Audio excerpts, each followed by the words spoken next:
Well, good evening. I hope you are doing well. First, excuse my wacky hair. I've tried to use water to pull it back down. I was out and about today and it was very windy, and so my hair is wind swept all over the place, and I just haven't had a chance to do anything with it. So I get these weird hairs and I look like a crazy person. So I am currently in San Francisco. I'm in the Airbnb. I had my pre-op appointment today, which went fairly well. No real concerns or problems, other than my hand, which we'll get to in a minute. But met the doctor face to face. She's wonderful. The office staff all seemed wonderful. It was a very calming procedure. They do take care of a lot of things ahead of time, so before I even got here, I'd done all the confirmed consent disclaimer, a 40-minute video talking about all the repercussions and things like that. So it wasn't as big of a deal today, but it was good to meet the nurse I'll be dealing with on some of the post-op appointments, as well as having a chance to talk to the doctor. Again, the only real concern is my hand. As an update, the last video I shot the day before, I went into the doctor's office to get my hand looked at, and I believe that was the night that it happened. So within a couple of days, I'd regained some of the motion. You can see I can open and close it. That's about as far as I can go before there becomes any real stiffness or pain. And if I wait a minute, let the finger accustom to it, then I can sometimes pull it down a little more. These other fingers that I had a lot of problems with, full range of motion has been restored.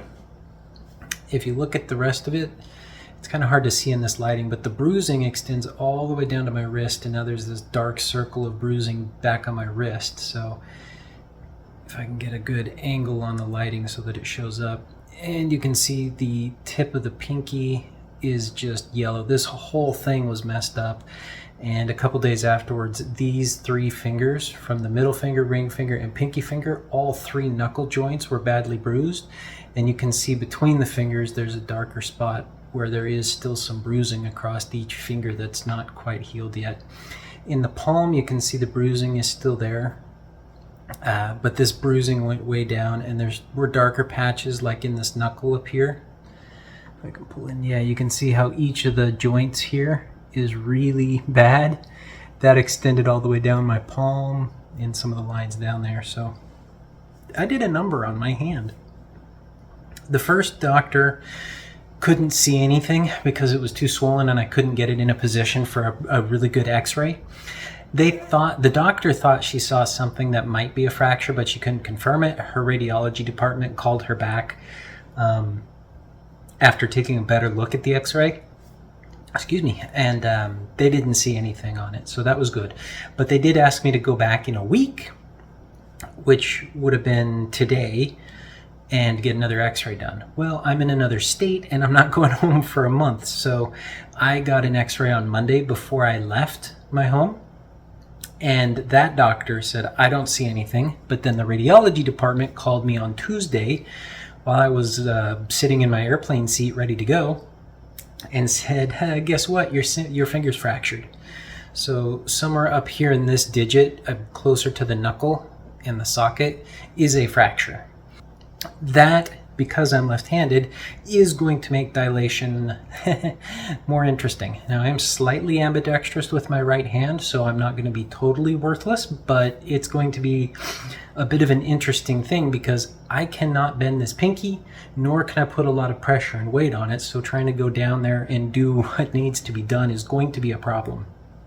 So that night after the last video was fairly unpleasant. I didn't get a lot of sleep. I was panicking because I thought I'd broken my hand and I wasn't going to have any function out of it. But at this point, I'm very annoyed at what happened, but I'm much more calm about it because I've got some range of motion back, as stiff it gets, but I'm not totally dead in the water. So very unpleasant timing, but I'm not totally screwed. So that's a good thing. Very glad that I've been working a lot, even from the Airbnb, simply because when I'm alone with my thoughts, usually bad things happen. similar to some of my favorite musical artists who had similar problems. But a lot of that just stems back to all the negativity that I went through, and I'm here alone right now. I've hired a support person who will be here hopefully Sunday or Monday to help right before I go into surgery on Tuesday. But again, I am pretty much here on my own. I had my daughter's 9 now, and when I was riding a trolley earlier back from downtown, I was texting with her, and she was sad and crying, and it just made me feel really bad. And I miss being at home. Even though it's not always been a supportive environment, it's still my home. It's still where I'm comfortable. It's just hard. And I'm going to be here for 3 more weeks going through one of the hardest things I've ever done in my life. So it's overwhelming, and it really takes a toll mentally, especially when you've been working anywhere from 10 to 18 hours a day, and then you've been working 7 days. I don't do 18-hour days on Saturday and Sunday, but I'm still working 24/7, 365. I never am not working in some capacity. And right now I'm doing that just because I need the PTO. I need to accrue as much as I can because I can't afford to go on disability for the next 3 months. So I have to maintain that paycheck. So I'm planning to try and work a little bit over the time frame so that I can sustain and accrue enough PTO to get to the end of the 3 months and take off some of the time that I need for surgery itself and things like that, but still accrue, still be functional, and still distract myself from how rough it's going to be at the start. I've had major surgery before, 3 in fact, being put under. 1 when they put the plate in my leg to hold it back together. 2nd when I had skin grafts, and 3rd when they took the plate back out again a year later. So surgery is not completely new to me, so I'm not really scared of surgery. I'm more just scared of all the potential negative downsides after the fact. It is a lifetime commitment to things, but I don't view the lifetime commitment as too much of a difficulty because I'm still not going to have to go through monthly menstruation or anything like that that a cis woman would have to go through. So having to commit to dilation at a regular interval, I don't see as any more difficult than that. It's just up front, there's 3 times of dilation every single day for months and months, and you're dealing with a part of your body that's just been reorganized, and it's just going to be mentally taxing instead of being born and going forward with what your body presents and does as a function. So I kind of wish it was the other way, but that's okay. Anyway, this was just going to be a quick update. I've been here since Tuesday. It's now Thursday night. Today was the first day I actually went anywhere other than the grocery store around the corner. And I'm glad I gave myself a little goodbye party for the bits that are going away down on Fisherman's Wharf. Found a nice restaurant, had a nice dinner by myself. And it was nice. It's, again, I grew up in a very conservative household. I've been to LA and parts of California before, but I'd never been to San Francisco. I've been to Montreal on business. I've seen some of Montreal, but not during Pride Month or anything like that.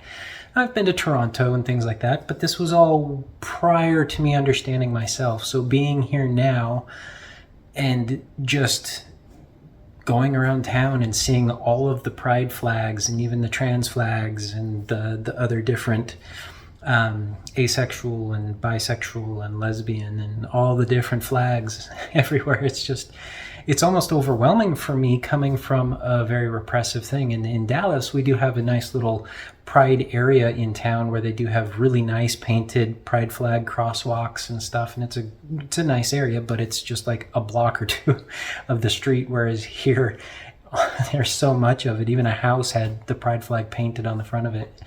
And to me, it's kind of overwhelming. At the same time, it is really nice because for the first time, I'm in an area where people just typically don't care what the color of your skin is, where you're from, who you are, who you love, and what you identify as. They just don't care. And that's a little different, and it's nice. I know when I'm back in Dallas, I try to avoid public restrooms at all costs unless it's an absolute emergency. And thus far, I've never had to use one at home. I did go once at the airport before departing, which was okay. I think everybody was just too busy, and I head down and zipped off, and I try to wear form-fitting clothes and have my makeup and mask on. So hopefully more people will not make any comments. But when I got to San Francisco, restrooms were fine. And then down on the wharf, I'd been out all day, so it was fine to use the restroom, and it was no big deal. So it's just a different world, essentially, being able to be in an area where you feel accepted. So different, and it'll be interesting going back home to repressive Texas, but I do know that the big cities aren't really as bad as the rural areas, and there's bad people and good people. I've never had any issues in my neighborhood. People smile and wave when I'm out walking at night. So it's just perspective, really. But it is nice to see so much support everywhere, and to feel more like I belong in just with people not caring. So it's made. Today was a weird day, but it's made aspects of the surgery feel more natural. Not that any surgery is really natural, but it just calms some of the nerves, because my biggest fear is a horrible outcome, ending up on the TV show Botched or something like that with a lot of problems. And I'm going in expecting 3 months of just war zone down there and issues. I'm definitely expecting granulation, dissonance, and potentially revision. So I'm going in with a very negative attitude. We'll see. I mean, no matter what, when you get bad news, you feel down. And if nothing bad happens, great.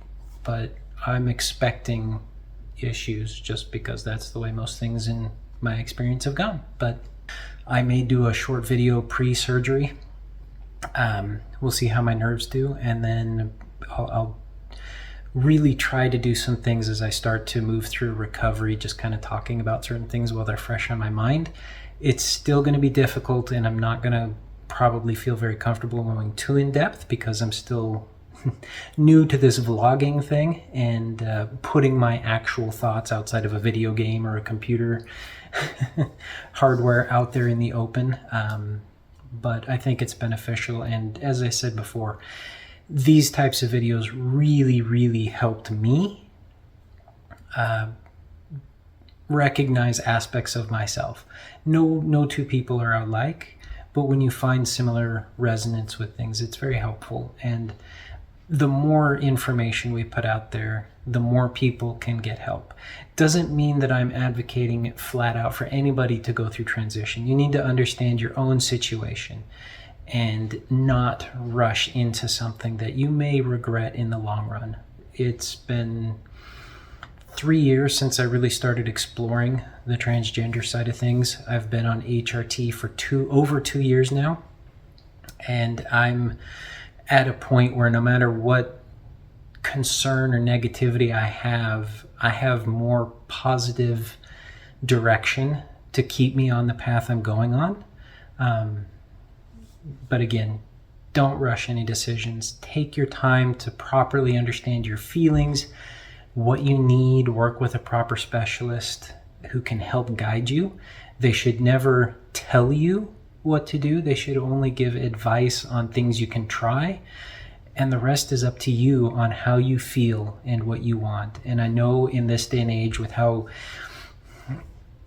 invasive and persistent social media is, especially with the younger audience, it's very important to focus on yourself. Don't do anything for anybody else. You need to do what you need. And that's my soapbox for the moment. Video took an odd turn. So I'm going to cut it there. Say goodbye. Have a wonderful night. Have a great day wherever you are. Thank you very much. Bye.